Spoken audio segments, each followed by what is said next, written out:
Hey guys, this is Tachi and today I wanted to bring you some gadget talk. Gadgets are definitely part of what I want this channel to be about. I love gadgets of all types. If I had $1 million and a page open to Think Geek, I think I'd never get off of it. It's just great stuff. So I basically was hunting down what do I want to do for my first episode concerning gadgets, and I ran into the Microsoft Illumiroom. Now you've probably already seen this video, but I'm going to show you at least a bit of it. So check it out and see what you think. Xbox, go big.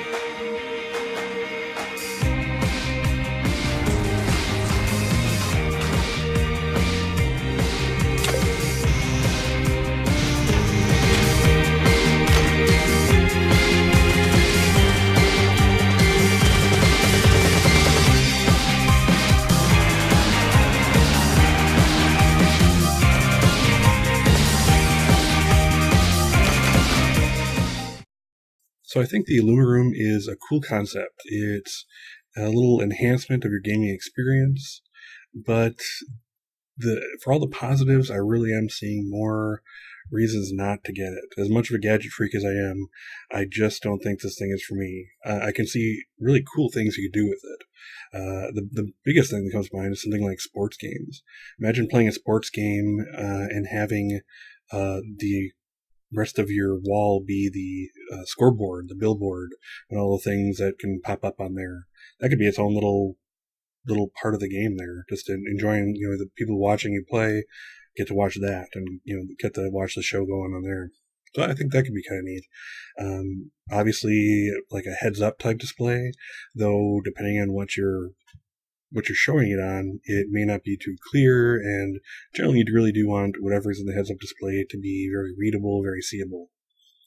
So, given all the cool stuff about it, I still just don't see a good reason to get it as a gadget for me. And I'll tell you why. There's three big things: placement, price, and usability. And they just don't seem to do it for me for the Illumiroom.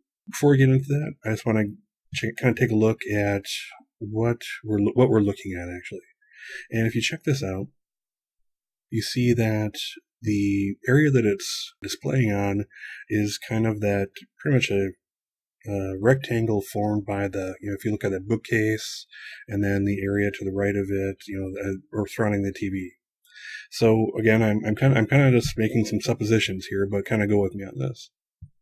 So, for one thing, let's say that for argument's sake, that bookcase on the left there is 6 feet tall.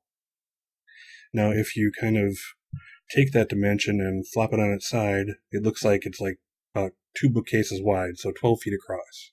And I'll do the math for you and tell you that the diagonal then is roughly 13.5 feet. So what we have to work with here is something called the throw. The throw is the distance from a projector lens, which is what the Illumiroom hardware is, to the screen, or in this case, the wall, whatever it's showing on there. Looking around at various projectors that would be able to cover that much area would require about an 18.5 to 21 foot throw.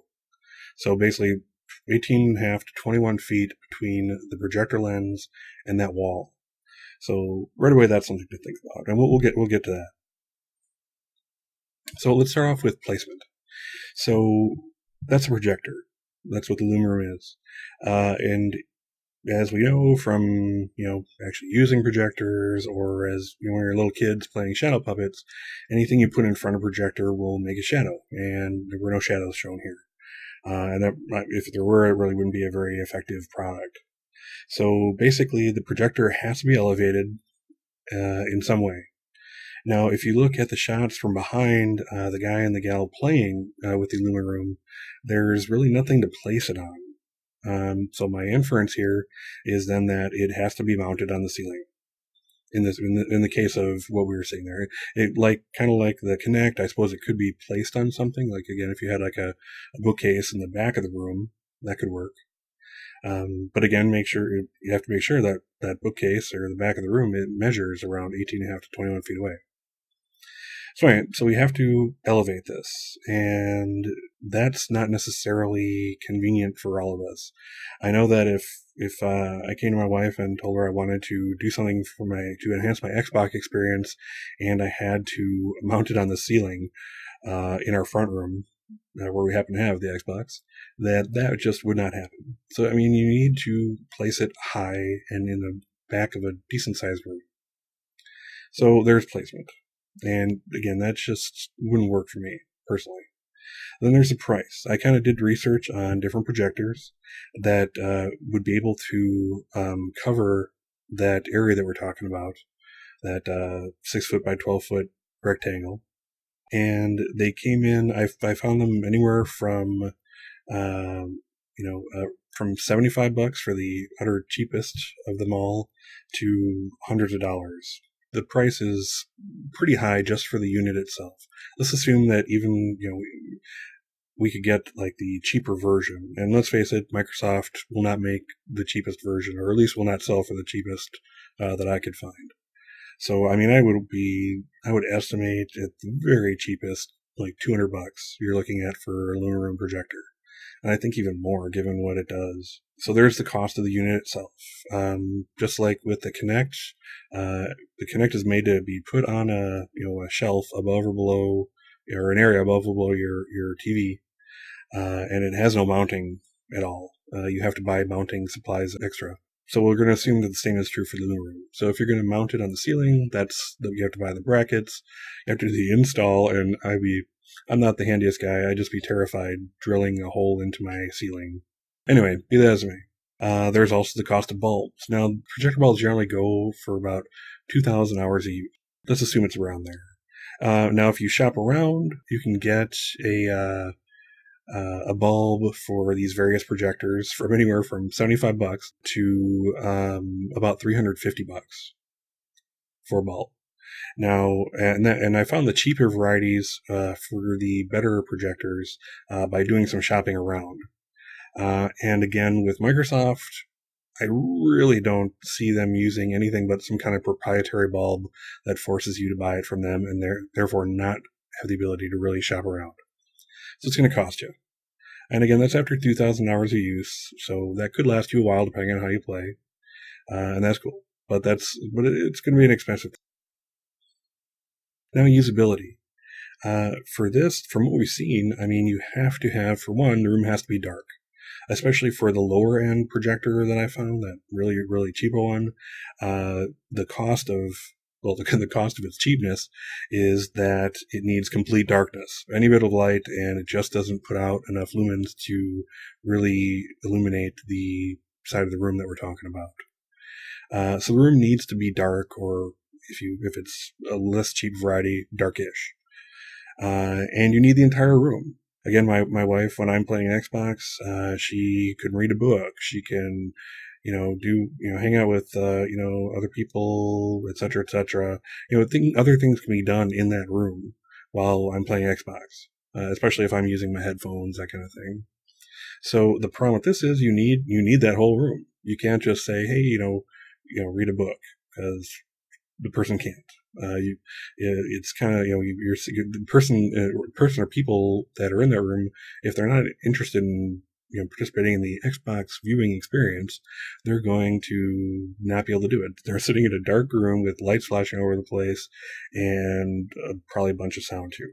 So you pretty much have to clear out a room. So if you don't have a man cave, a den, or something like that, or live alone, then it's not just very usable. I mean, I could see this as being great for parties and stuff, get-togethers, like Rock Band and that kind of thing.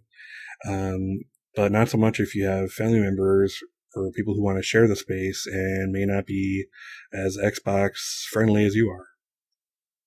So given this, it's just not the thing for me. If you are going to have some cash to spend, and again, we don't have any figures on this really, but again, I can't imagine it being less than $200 and to me, it's just not worth the boost and experience that it gives you. But if you have it, if you have the cash, if this does it for you, if this is the experience you're looking for, then all the power to you. Please get an Illumiroom. Yeah, you'll have a good time. Personally, when I see the future of gaming being like is more of a personal variety. Google glasses, VR goggles, that kind of thing. Where like Google glasses, let's face it, they're going to be expensive when they come on the market, but every geek is going to have one anyway. So you might as well squeeze another use out of it for what you're paying for it. So I can see heads-up displays and things like that being used, and very effective ones in this case. Or VR goggles, where it's you don't even need a TV necessarily, and you can, again, this is for the usability part of the show. You can close yourself into the world and play your game and not bother everyone else who might want to use the room or the space that you're working in, that kind of thing, and just kind of enhance your experience like that. Also, there's something already in place if you're looking to enhance your experience. It's called MS Smart Glass. And it's basically you can use a mobile device or a laptop, a tablet, what have you, and certain games have second screen ability where it gives you get some extra experience from looking at it. Be that again, one of the things they show if you look at the Microsoft Smart Glass video is like these kids are playing a role-playing video game, and their mobile device has the map that they're on, so that they can more easily view the map, that kind of thing. And I can see for that programmers and developers expending some resources to make that a more vivid experience for their user. So I can see that going on. And the thing is, I'm not sure if you're aware or if you even were aware of Smart Glass to begin with, but it's not just for Windows devices. You can use this for Apple, Android, Win 8, you name it. You can use it on that device. So again, if you have an iPhone or an Android phone, this is still a very possible thing for you to use. You can use it to enhance your gaming experience, use it as a remote control depending on the thing you're doing, etc., etc. So this is very usable, and it's today.